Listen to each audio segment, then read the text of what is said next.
Moving forward with our fifth plenary, the lecture by the British Association of Urological Surgeons focusing on challenges in managing muscle-invasive bladder cancer by Professor Joe Cresswell.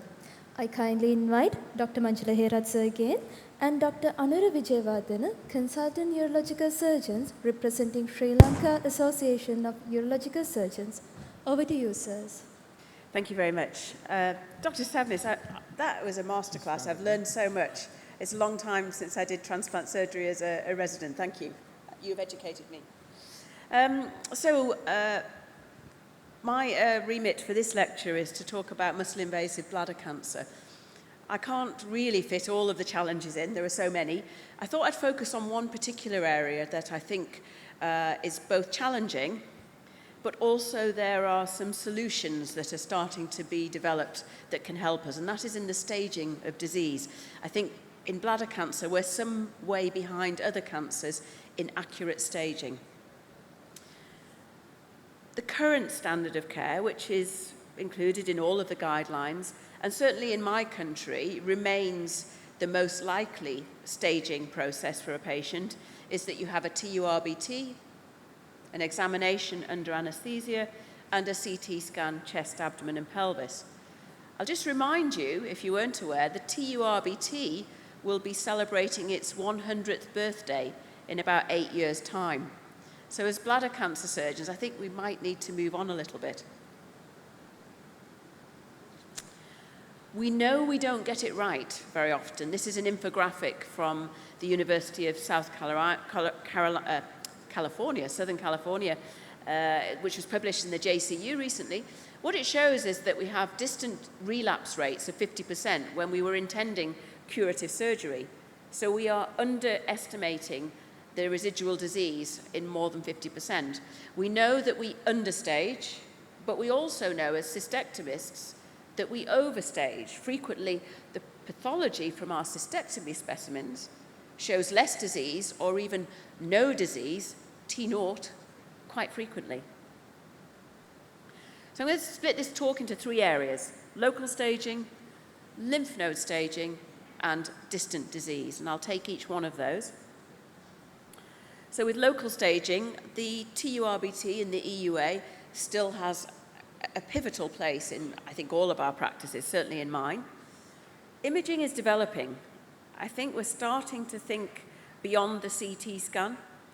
MRI is becoming used much more commonly in bladder cancer, and the VIRADS staging tool is analogous to the PIRADS for the MRI of the prostate. And whilst it is not in standard practice and it still requires considerable validation, it is very much being looked at, and I think it will start to become part of our regular practice. And this will allow us to change our pathways, and certainly in my practice, if you can reduce the pathway, you reduce the delays, you improve the patient outcomes.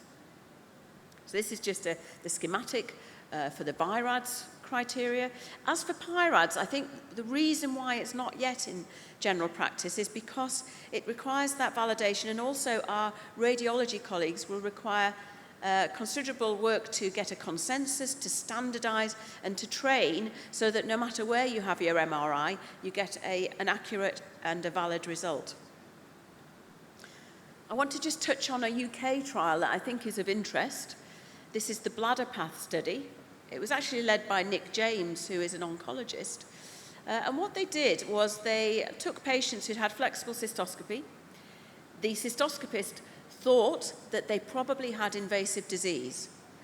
And you'll remember from historic series, actually as cystoscopists, we're quite good at distinguishing muscle-invasive disease from non-muscle invasive, probably about 80 or 90% of the time.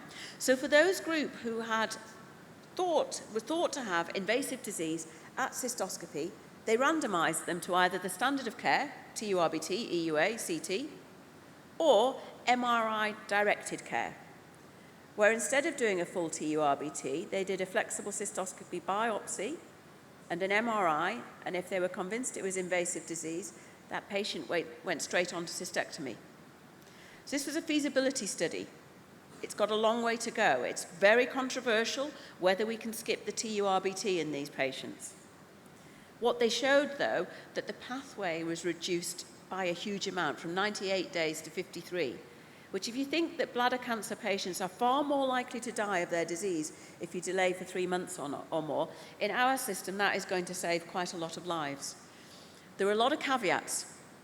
In the debate yesterday about TMT and bladder preservation, you'd have to say a solitary biopsy from a bladder cancer is probably not going to give you enough information about histological variants, about other aspects of the disease to consider bladder preservation strategies, TMT. But as a cystectomist, I am reasonably comfortable that if I've looked into the bladder and I think it's invasive, and I've got an MRI that shows it's invasive, and I've got a biopsy that shows high-grade urothelial cancer, I'm pretty happy to take that bladder out and do a cystectomy. So watch this space. I think there's more to come on this. Future developments as well might be that we give neoadjuvant chemotherapy. In the UK, we give our patients around 40% of them will get neoadjuvant chemotherapy. Now, considering this is the standard of care in our guidelines, that means we're not doing well enough. One way that we might be able to improve is by targeting neoadjuvant chemotherapy only to those that need it. So we don't give it to everybody or try to give it to everybody, we target it. And another element of future care might be that if you give neoadjuvant chemotherapy and you have an MRI and maybe you've done a TURBT as well and you've got no evidence of disease, is it justified to take that bladder out? 15 to 20% of the bladders we take out, some of them don't have neoadjuvant, but a lot do, have no disease evident, no residual disease in their bladder. And while I know that the current standard of thinking is that is the right thing to do, I think in the future, we and our patients are going to question that practice, and this is where some of these staging techniques may come into play. Let's talk about lymph nodes. Cystectomists love to talk about lymph nodes. We count them. We count them incessantly. We put them in different pots. We harass our pathologists to count them more. So, what are the options here? The table at the top is from an Australian study that compared CT, MRI, and PET CT. It showed, broadly speaking, that MRI and PET were better at lymph node staging than CT scan, but we still know that sensitivity and specificity is not good enough. Can PET CT be used in this setting? I think so, but it needs to be a lot better. One particular concern would be that they overestimated lymph node positivity in about 10% of patients. And for that group in our tumour boards, that might have converted that group of patients from radical treatment to palliative treatment. That is probably not acceptable, and PET is not there yet. The way we stage lymph nodes in bladder cancer, we take them all out, we count them, and we look at how many are positive. We've looked a lot at how far we take that dissection and how many nodes we take out. Historically, we felt that the more nodes we took out, the better the outcome, therapeutically and staging. 2 important trials reported in the last year or two. One is from Germany, one is from the United States.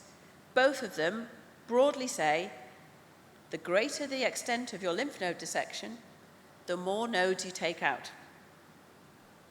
But in neither trial was there a cancer-specific advantage, and nor was there an overall survival advantage. So we have to reflect, is taking lots of nodes out in the current management of bladder cancer with multimodal treatment, is it still the most appropriate way forward? I'm not saying that the lymph node dissection is resigned to the history books, but do we need to go all the way up to the SMA? I think we have to question that. Future developments here. Lots of cancers use sentinel node biopsy. You inject dye or a radioisotope into the tumour, and you look at where that drains, and that's where you sample the lymph node, the first lymph node landing site. Could this be used in bladder cancer? Maybe. Radiomics. Everyone wants to know about AI in their practice. Could AI be better at interpreting imaging for bladder cancer than the radiologist? Well, the answer at the moment is no, it's not better, and it needs considerable help from the radiologist to delineate the appropriate areas for assessment, but it's coming. So let's move on to distant disease, metastatic disease. Again, the role of PET is being evaluated, and it has some utility. For difficult cases where you've got locally advanced disease or where your standard imaging techniques are leaving equivocal results, and it could be the difference between radical treatment and palliative treatment, then we are starting to use PET. But it's still not good enough. A really interesting development is the use of liquid biopsy. So liquid biopsy in bladder cancer could be tumour DNA in urine, or it can be tumour DNA in blood. I'll show you these graphs. Now, this was from a trial which was actually looking at the use of immunotherapy in bladder cancer patients. So it was in an adjuvant setting. It had the bladders out, and they had atezolizumab, or they had standard of care. And we recruited to this trial, the IMvigor 010 trial. Now, contrary to the Pembro trials, it did not show that the PD-L1 inhibitor improved overall survival or cancer-specific survival. So the overall primary outcome of the trial was a negative result. But a very, very interesting translational aspect of this study was that if you had circulating tumour DNA detected in your blood after radical treatment, you were far more likely to recur and to die. And this is a very interesting translational aspect from a study that the overall outcome was in fact negative. So we need to watch this space. Circulating tumour DNA may have a real impact here. I'll go back to the guidelines because I think we ought to just review them. This is the EAU, pretty much CT, TURBT. MRI may have a role, particularly in differentiating T1 from T2. Our American colleagues, very similar. And this is NICE guidance, which is used in the UK. So basically, CT or MRI. CT, you definitely need a CT chest, abdomen, pelvis, but can your MRI be an adjunct to local staging? Yes, maybe. And watch this space for PET-CT. So just to conclude where the future lies, local staging, I think better imaging could allow us to expedite treatment, to tailor treatment more effectively to those who really need it. The issue of organ preservation, particularly for T0 disease. I, for one, am uncomfortable about continuing to take out bladders with no residual disease. And the other aspect, which I do think MRI can play a role in alongside EUA, is assessing operability. For lymph nodes, I think we can tailor our neoadjuvant treatment, perhaps, and our adjuvant treatment. And I think the age of the super extended lymph node dissection is coming to an end, and we can probably stop counting our lymph nodes and look at our overall outcomes instead. And maybe, a bit like prostate cancer, there'll be a look now towards oligometastatic disease and how we can treat that most effectively. Distant disease, very, very exciting, because as we know, most patients who die of bladder cancer are dying of micrometastases that were already present before we did our radical treatment. So we can select out those for neoadjuvant chemotherapy. We can be selective about who gets local radical treatment. Don't have your bladder out if it's not going to cure you. It's a very, very morbid procedure. Use multimodal therapy instead. And detection of minimal residual disease post-radical treatment will enable us to target all of these new systemic treatments that are becoming readily available to us all. So I think the future of staging for bladder cancer is a very exciting area. I think it's going to transform our practice in a lot of ways. And I think it's got the potential to make a real difference to our patients. When do I think this is all going to happen? I'm looking forward to some of these techniques being readily available to us and introduced into our pathways in the next 5 years. It might take a little bit longer before it becomes the standard of care for all patients in all settings. Thank you for your attention. And once again, I'd just like to say thank you for the warm welcome to the meeting. I'm not going to forget my experience here. It's been a wonderfully memorable meeting. Thank you.